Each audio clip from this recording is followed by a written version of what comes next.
Thank you very much, Tony. Ministers, ladies and gentlemen, I'm very conscious that I stand before you today, keeping you from sitting down, and I'm going to keep my remarks very, very brief. The Heritage Lottery Fund is delighted to be involved in this process.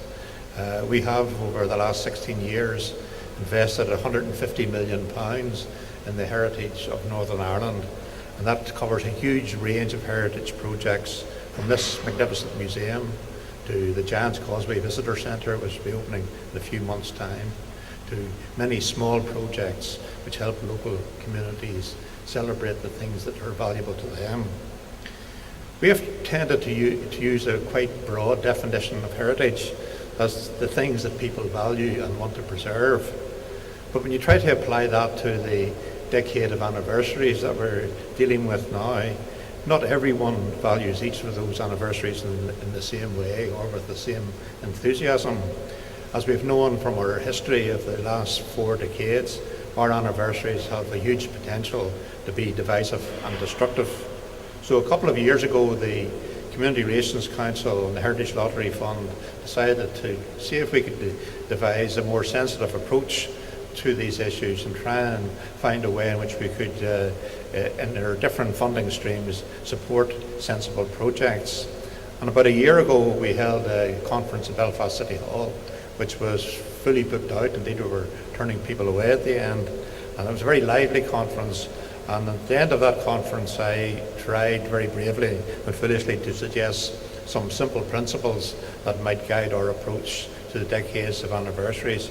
And I'm very pleased that the further discussion has refined those principles and has helped to clarify some of the vaguer words that I was using. And those principles have received very broad support. There was an interesting debate in the Northern Ireland Assembly recently in which nearly all the speakers commended the principles, commended the approach that we were trying to develop, and ministers from all parts of the executive have been quite complimentary about those principles. They're very simple. They're set out in the pack that you've been able to that you've collected at the start of the evening, and they're meant to guide our deliberations in the Heritage Lottery Fund and in the Community Relations Council in response to applications for funding in relation to the anniversaries. And interestingly, earlier this week, the Northern Ireland Committee of the Heritage Lottery Fund was looking at proposals in relation to the apprentice boys and in relation to the Maze Long Cache prison. And we were able to look at those two proposals, two very different proposals, and apply the principles that are sketched out today. And as you'll see, the starting point we have stressed very strongly are what are the facts, what actually happened. And I remember only too well my history professor at Queen's University, J.C. Beckett, who was born 100 years ago this year, taking my essays apart saying, what do you mean by that? What are you trying to say? And this is very much the spirit in which we're trying to take this forward. What actually happened? What are the facts? Okay, there'll be different interpretations of those facts. There'll be different perceptions about what they mean.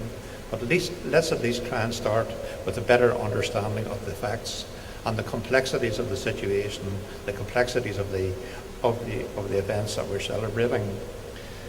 Our belief is, and it's picked up on the subtract there on our banners, we're talking about understanding our past, and hopefully by better understanding our past, we can help to shape a better future for ourselves.